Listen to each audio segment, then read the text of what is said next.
Good afternoon, everyone. Today is Monday of the 10th week in Ordinary Time. Thanks for tuning in to this afternoon reflection. So I just want to talk to you about the beauty of God in this beautiful weather. It's not summer yet, technically, right? It's still spring. But, in Pennsylvania, I think we go from winter to summer, don't we? Somehow we miss that spring season for whatever reason that might be. So today we had daily mass again, our second daily mass open to the public. It was beautiful. Saturday we had 23 people. Today we have 31 for daily mass. So, we are allowed to use 50% of the footprint. So if you want to come by for daily mass, if you have never attended daily mass, please come by. You'll see the pews that you go in that are not roped off, and just keep yourself 6 foot distance between the other person. And there you have it. And just wear a face mask if you won't mind, just in charity to the next person. And they wear it in charity to you, because that's what it's all about, according to the CDC and to the Commonwealth. And so the Archdiocese obeys those civil laws, so to keep everyone safe for the common good. I hope you agree with that. But if you don't, would you just do it in charity? That would be very nice as well. So today is a beautiful day. It's a ferial day. I mean, have you been watching my talks? Remember when I did the classification of liturgical day, I said, well, the highest is a solemnity, which is a Sunday, or another day on a weekday that could be also a solemnity, but it's usually a Sunday. And then it goes down to a feast, and then a memorial, and then an optional memorial, and then commemoration, and then, of course, a ferial day, which is like a free spot on a bingo card.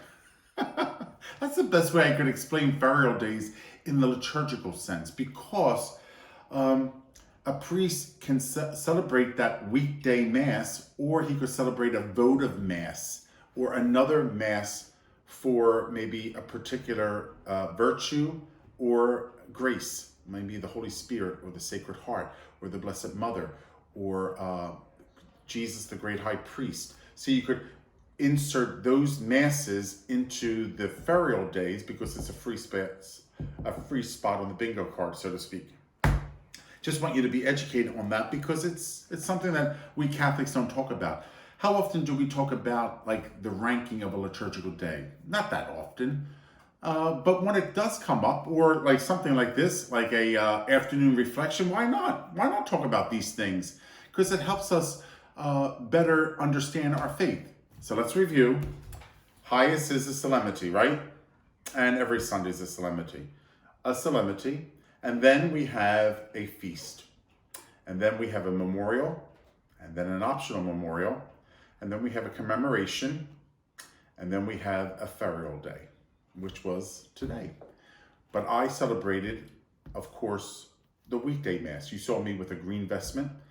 And if you were training your ear to listen to those 3 orations, what are orations? Well, the opening prayer, or the opening collect, the prayer over the offerings, and the prayer after communion. You would see them to be as a general ordinary kind of prayer, not specified to the Blessed Virgin, to the Holy Spirit, to Christ the great high priest, or for like a mass of civil unrest, things like that.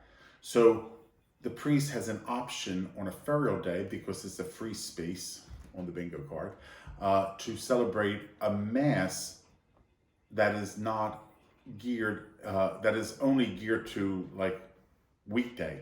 He could choose something else. And even we have a book in the sacristy, it's called an ordo, O-R-D-O. Have you ever heard of that? An ordo, it's Latin for order. Makes sense, right? It's the order of Mass and the order of the Liturgy of the Hours. You know where Deacon Don and Linda prays with you? Well, it guides us into what we can and cannot do.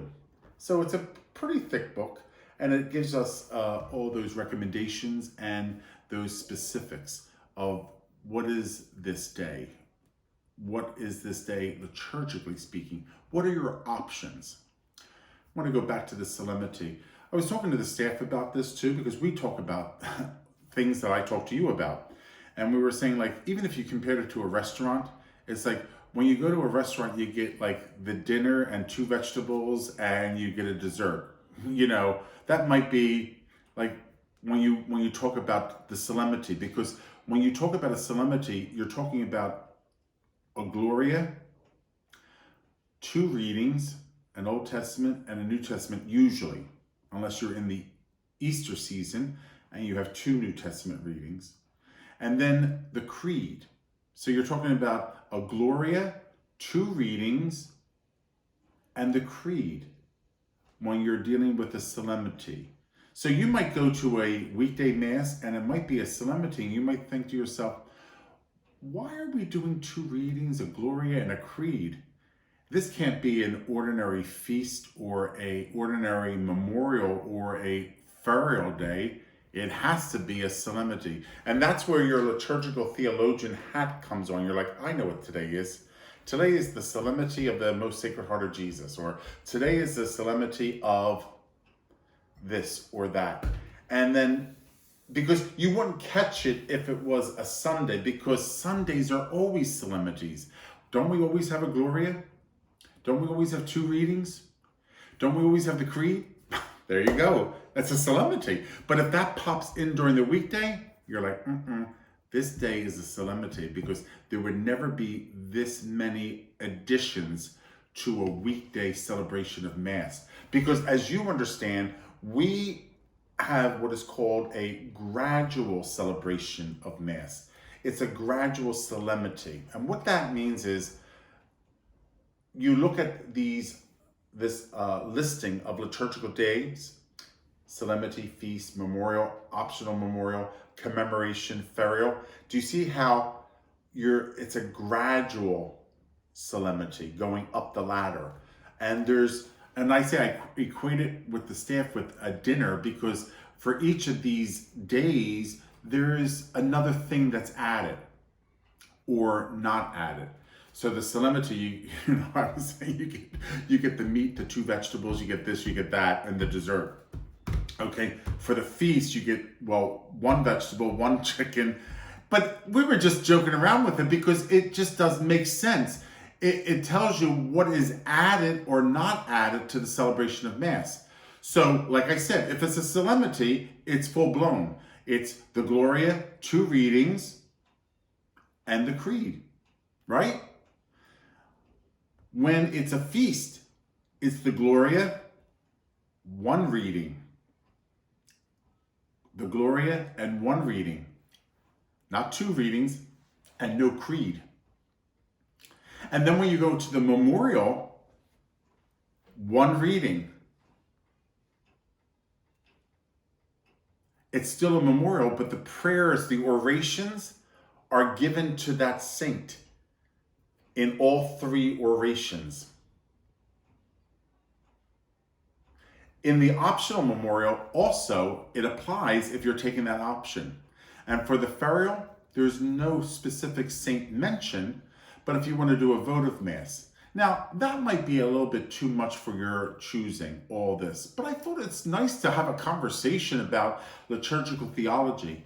I'm into liturgical theology. I don't know if you know that. I give courses, and I used to do it before I became a pastor. I used to, there were satellite sites like in Northeast Philadelphia, the Archbishop Ryan High School. I remember going there and giving a liturgy course for the Archdiocese, for lay people.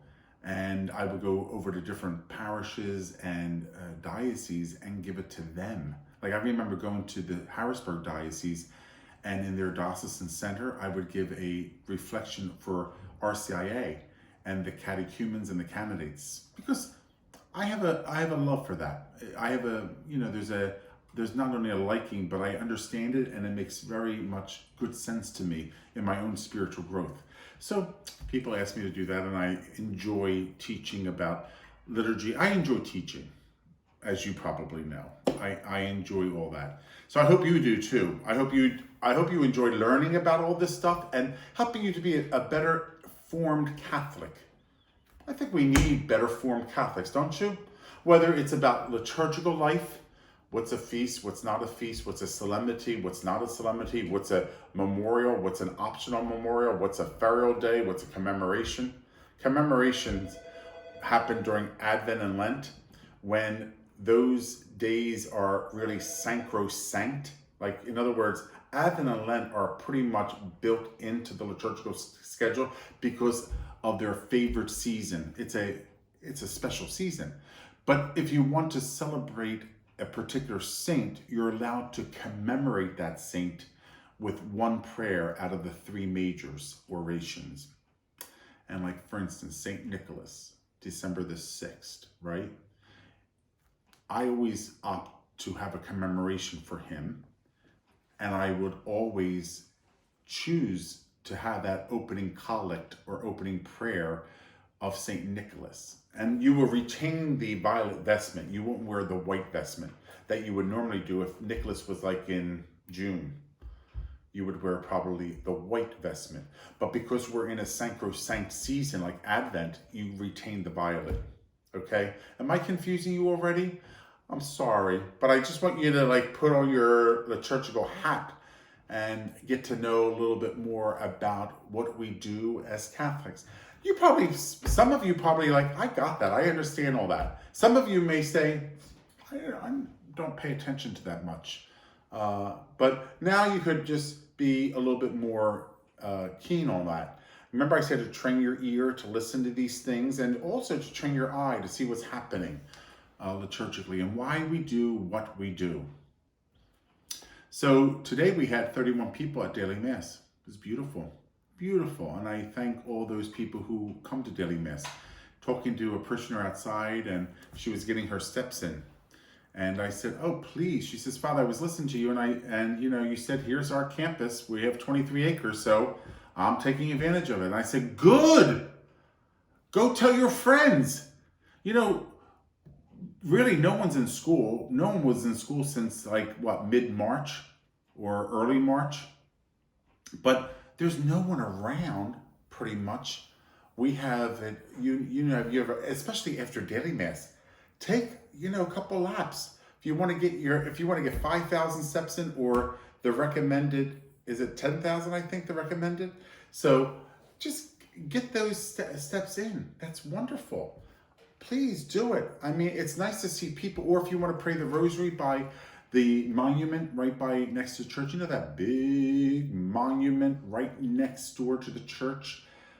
When you go in the side door, you'll see that Blessed Mother monument.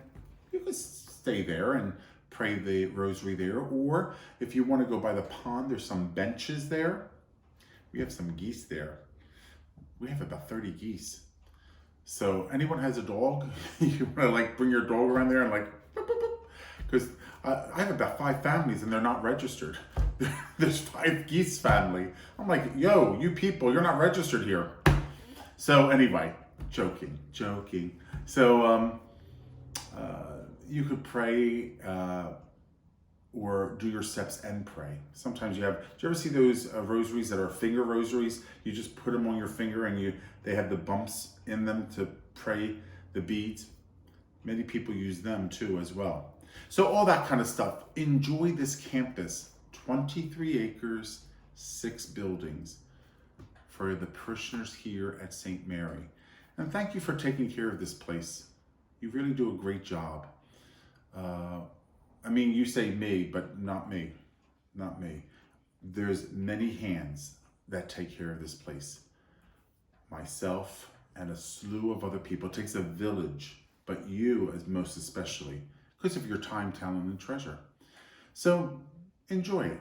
And because now during the summer months, I'll say from now and all of July, I think August we start doing things. Just have to be careful when contractors are on campus and things like that. Now we did have 2 trees that fell during that storm. Remember I told you, not one drop of water in church. Yay! Not one drop of water in church. Anyway, so we're gonna take care of those big stumps at a later date. We cut everything up, but we left the, I don't know what that's called, the big pieces of the tree still there. and then we'll come back to take them with, because that needs a big truck and machinery and all that kind of stuff. But there's one at the auxiliary lot, across the road where the old church used to be in the early parts of our parish up until 1970. And then right by the pond, it fell right on the fence. It fell right on the pond fence. So that came crashing down. So we're gonna remove the tree and remove the fencing, and that a new one will go up. Probably Trex, one of that material. So it doesn't. They're these fencings around the property.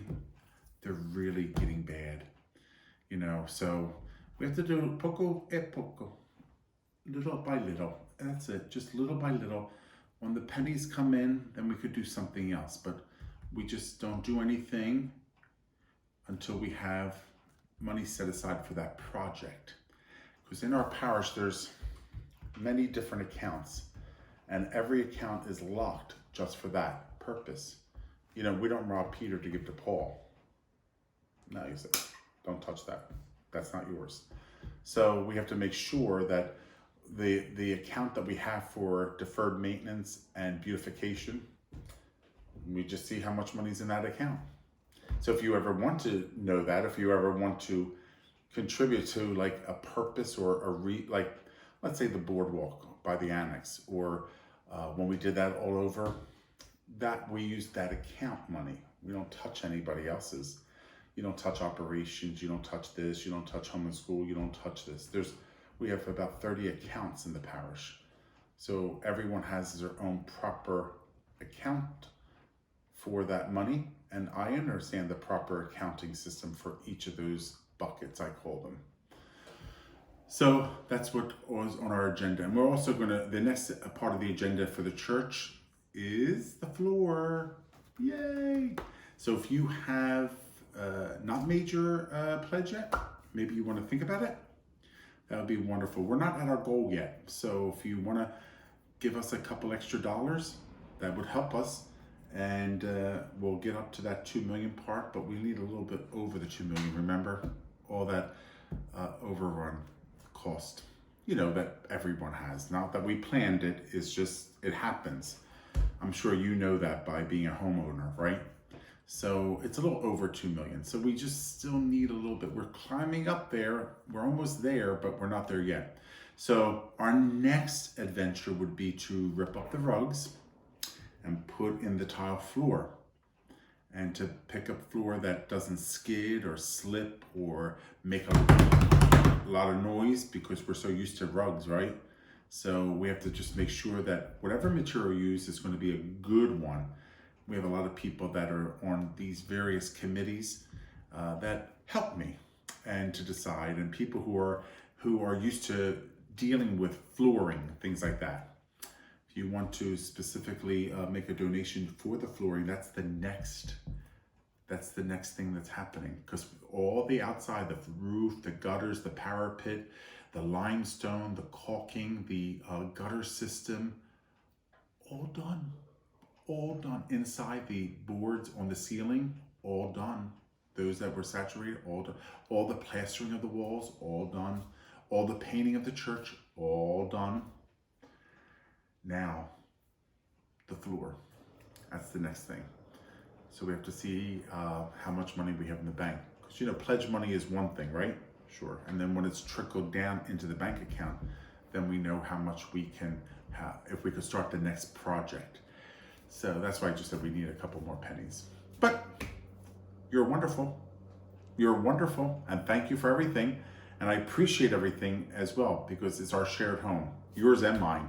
So I love it. I love that place that we call home, St. Mary Church. Don't you? Do you like that place? I love it.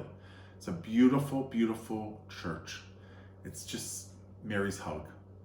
All right. So that's my little talk for today. I'll see you guys tomorrow.